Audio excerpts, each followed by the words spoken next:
हमारे चैनल को सब्सक्राइब करें और नई अपडेट्स के लिए घंटी के बटन को जरूर दबाएं।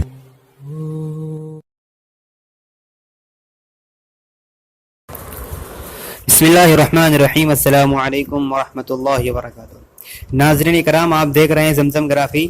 गुजरात फाइल्स, पसे पर्दा हक़ाइक़ का इंकशाफ, इसका सिलसिला जारी है। आइए शुरू करते हैं। नरेंद्र मोदी और परवीन तोगड़िया दोनों एक ज़माने में गुजरात में हिंदुत्व की तरक्की की अलामत समझे जाते थे। नरेंद्र मोदी, जिनकी उम्र उस ज़माने में 64 बरस थी, और डॉक्टर परवीन तोगड़िया, जिनकी उम्र उस वक्त 58 बरस थी, दोनों साथ साथ रियासत की आरएसएस शाखाओं में हाजिर हुआ करते थे। उनके बारे में ये कहानी बहुत मशहूर है कि दोनों एक साथ मोटरसाइकिल और स्कूटर पर बैठकर पूरे गुजरात में घूम घूम कर संघ के नज़रियात की तबलीग किया करते थे। मोटरसाइकिल हमेशा तोगड़िया चलाता था और नरेंद्र मोदी उसके पीछे बैठता था। तोगड़िया एक कैंसर सर्जन है जो 1993 में विश्व हिंदू परिषद का हिस्सा बना, और मोदी जो पहले ही से हमावक्ती प्रचारक था, यानी हर वक्त ऑलराउंडर प्रचारक था, बीजेपी ने उसको 1984 में पार्टी में शामिल किया था। जब केशु भाई पटेल वजीर आला थे तब दोनों इस मरकजी कमेटी में शामिल थे। उस मरकजी कमेटी में शामिल थे जो हुकूमत के अहम फैसले लेती है। शंकर सिंह वाघेला, जिसने तोगड़िया को भी कैद में डाला था जब उसने केशु भाई के खिलाफ बगावत छेड़ी थी, उस वक्त ये मोदी ही था जो उसकी हिमायत में उतरा था।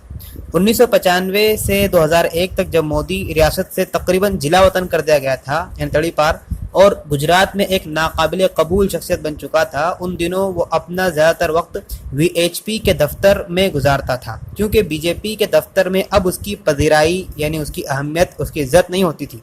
एक रिपोर्ट के मुताबिक अडवाणी ही ने तोगड़िया को समझाया था कि अक्टूबर 2001 में मोदी को बतौर वजीर आला यानी सीएम गुजरात लेकर आए। तोगड़िया उस बदलाव के लिए राजी हो गया और बदले में अपने दस्ते रास्त यानी राइट हैंड गोवर्धन जदाफिया को मोदी की काबीना में बतौर रियासती वजीर दाखिला शामिल करवाया। आरएसएस नजरियात के रंग में रंगे हुए पुलिस अफसरान की तकर्री में तोगड़िया की बात बहुत चलती थी। उन्हीं पुलिस अफसरान में से बहुत से ऐसे थे जिन्होंने फरवरी मार्च 2002 में गोधरा फसादात के बाद वाले मरहले में निहायत घटिया किरदार अदा किया था, जब वीएचपी और बजरंग दल के कारकुनान रियासत में दहशत की लहर बनकर घूम रहे थे। हालिया दिनों में आवाम को याद होगा कि 21 साल नौजवान हार्दिक पटेल, जो पटेल तबके का मसीहा बनकर उभरा है, उसने पूरी रियासत को रिजर्वेशन के मामले पर मुअत्तल कर दिया था, यानी पूरी रियासत को रिजर्वेशन के मामले पर रोक दिया था।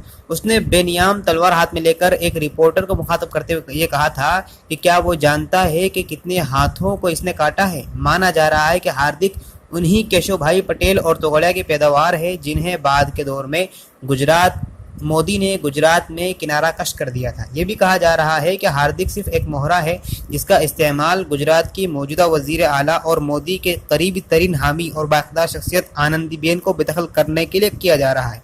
आनंदीबेन खुद पटेल तबके से ताल्लुक़ रखती है, लेकिन अब वो ठीक इसी तरह से के हालात से जूझ रही है जिनसे मोदी के गुजरात में दाखिला से कब्ल केशु भाई जूझ रहा था। सन 2002 के फसादात और उसके बाद के मरहले में परवीन तोगड़िया हिंदुओं को भड़काता फिरता था और वीएचपी के कारकुनान नंगा नाच रहे थे। गुजरात में की गई अपनी एक तकरीर में तोगड़िया ने कहा था कि गोधरा स्टेशन पर दहशत इसलिए फैलाई गई क्योंकि ये मुल्क गांधी की इत्तिबा करता है, यानी गांधी को फॉलो करता है। हमने 28 फरवरी को गांधी को बंद करके रख दिया।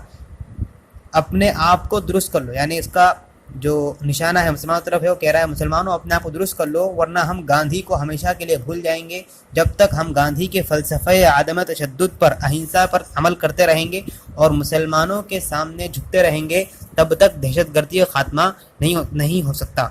मेरे भाइयों, हमें गांधी को छोड़ना होगा। क्या तुम रामायण से वाकिफ़ हो? गोधरा हादसे के लिए उसकी मानवियत आज भी बरकरार है। 7:45 पर फासिया सिग्नल पर S6 का जला हुआ डब्बा दरअसल हनुमान जी की दुम थी जिसमें आग लगाई गई थी। उसकी इस तकरीर पर सामीन तालियां पीटते हैं, जय श्री राम के नारे लगाते हैं, और तब तोगड़िया उस रात हजारों के तादाद में इकट्ठी भीड़ से पूछता है, हनुमान की दुम को किसने जलाया था? रावण ने। हनुमान जी सैर करने के लिए गए थे। हम सुनते हैं कि हनुमान जी चलते चलते गोधरा आ चुके थे। भीड़ हंसती है और तालियां पीटती है। हनुमान जी हलोल कलोल और सरदारपुर तक आए और कर्नावती यानी अहमदाबाद में ठहर गए और फिर वापस नहीं जाना चाहा। इशारा बिल्कुल साफ था। लफ्ज रावण का इस्तेमाल मुसलमानों के लिए किया गया था। ये एक वाज़ेह ऐलान था कि गुजरात के मुसलमानों को दबोच कर कत्ल किया जाए। एक तरफ जहां तोगड़िया कड़ी मेहनत कर रहा था, वहीं दूसरी तरफ रफ्ता रफ्ता मोदी की अक्सरियत वाली इस हिंदू आबादी का हिंदू हृदय सम्राट समझा जाने लगा था, जिसे लगातार ये बताया जा रहा था कि तुम्हें नेस्त नाबूद करने के लिए मुसलमान निकल पड़े हैं। अलबत्ता मोदी के वजीर आला बनने के चंद दिनों बाद ही तोगड़िया और मोदी के इस रफाकत का दोस्ती का खात्मा हो गया। दोनों के ताल्लुकात ख़राब हो चुके थे। टाइम्स ऑफ इंडिया में शाये एक रिपोर्ट ने मुख्तसर शॉर्ट में इसका जिक्र किया है कि दिसंबर 2002 में 2 के असम्बली इंतखाबात में तोगड़िया ने 100 से ज़ायद रैलियों को बीजेपी की हिमायत में खिताब किया, तकरीर की, भाषण दिया। लगभग 2 हफ्तों तक मुसलसल हेलीकॉप्टर में घूमता रहा। हालात में बदलाव तब आया जब मोदी को इलेक्शन में जीत हासिल हो गई। मोदी ने फौरन ही ज़दाफिया को अपने वज़रा की कौंसल से बाहर निकाल दिया, मंत्री कम्युनिटी से बाहर निकाल दिया।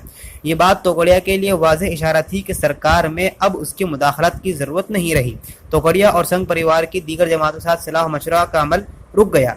अशोक नारायण से मिलने और गुजरात फसाद के बारे में उनकी टेप शुदा बातें यकजा करने के चंद दिनों बाद ही मैंने उनसे दरख्वास्त की कि मैं उनके दोस्त और फसाद के दिनों के उनके हमराज जनाब चक्रवर्ती से मिलना चाहती हूँ, जो उस वक्त गुजरात में डायरेक्टर जनरल ऑफ पुलिस के अहदे पर फाइज थे।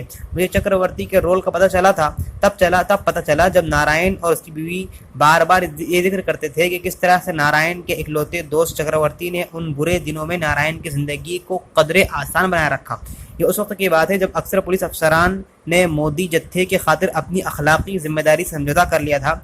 चक्रवर्ती के साथ हुई मुलाकातों और उसके ज़रिए किए गए इंकिशाफ के रुदात अगले बाब में ज़हर बहस आएगी। अलबत्ता ये अहम होगा कि हम अपने क़ारीन के सामने अशोक नारायण से हुई गुफ्तगू का बकिया हिस्सा पेश कर दें। उस वक्त तक मैं चक्रवर्ती से मुंबई मिल चुकी थी और उसके साथ मेरी पहली मुलाकात मुकम्मल हो गई थी, इसलिए दीगर अफसरान के हवाले से गुजरात फसादात के बारे में बात करना आसान हो गया और शक की गुंजाइश